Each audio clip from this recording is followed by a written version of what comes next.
Zero effect from the cold. Not even a wrinkle.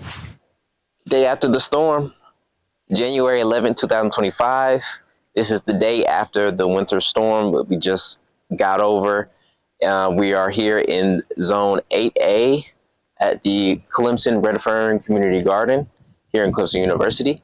And I'm here to talk about a superstar that has survived this whole thing, uncovered, and it's right here.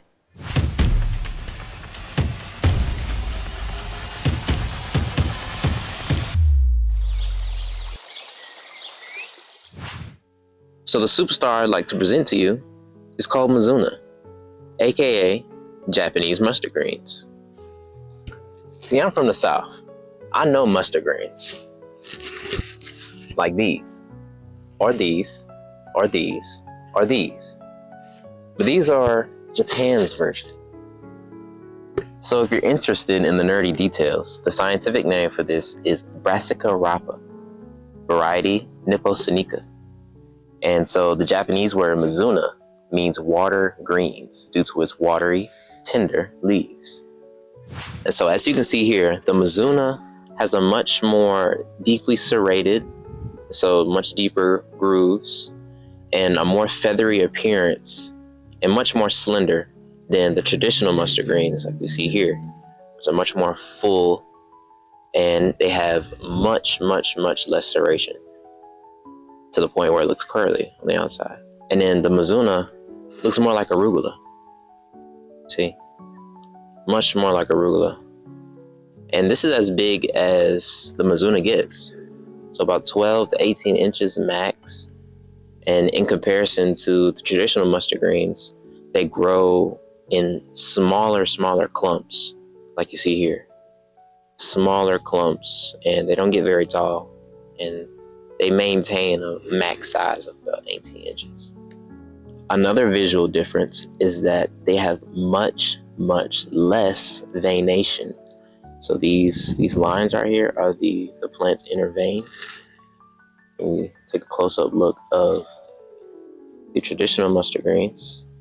The veination is much more in comparison to the Japanese mustard greens we see here. See that? Looks more like a lettuce. And speaking of lettuce, the taste that mizuna has is much more comparable to lettuce than it is traditional mustard greens. And so that can be directly correlated to the level of spiciness that mizuna has, because this is a mustard green, like we already said, the Japanese mustard green, in comparison to the traditional OG mustard green, which can really punch you, give you a little kick for real. The mizuna, the spice that it carries is much lighter, much more easier to tolerate. So for those who don't like mustard greens for their spiciness, mizuna is a great alternative. Much lighter, much more easier to handle. And since I'm munching on it, I ought to tell you what it's good for, right? So it's a good source of vitamin A, vitamin C, folate, calcium, iron for you ice munchers, and of course, fiber. Mizuna. Now, we got the formalities out the way, so now it's time for the meat and potatoes. Remember I said, a superhero, superstar of, I guess, surviving the elements, particularly snow, as you can see remnants of behind me. Our Napa cabbage crop. In here, it is covered and has been since, 2 days ago? A day ago? Whatever the day before the storm was, the 9th, right?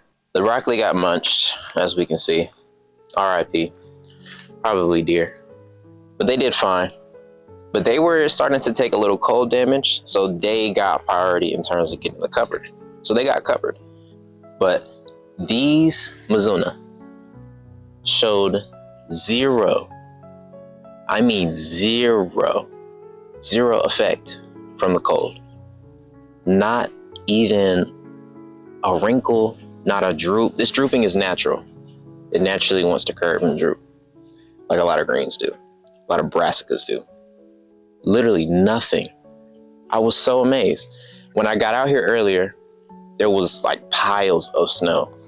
And I came out here to film this short about the collard greens and the individual plant covers. If you haven't seen that short, go watch it. And it was piles of snow, piles of snow, piles of snow all over the mizuna. And so it's probably drooping a little bit more and curving a little bit more due to that weight from the snow, but it showed no effect. And I was just simply amazed. I've never seen a brassica behave like that, that's so thin, you know, and it's really just because of the thinness. You know, Swiss chard is one thing, they're not brassica.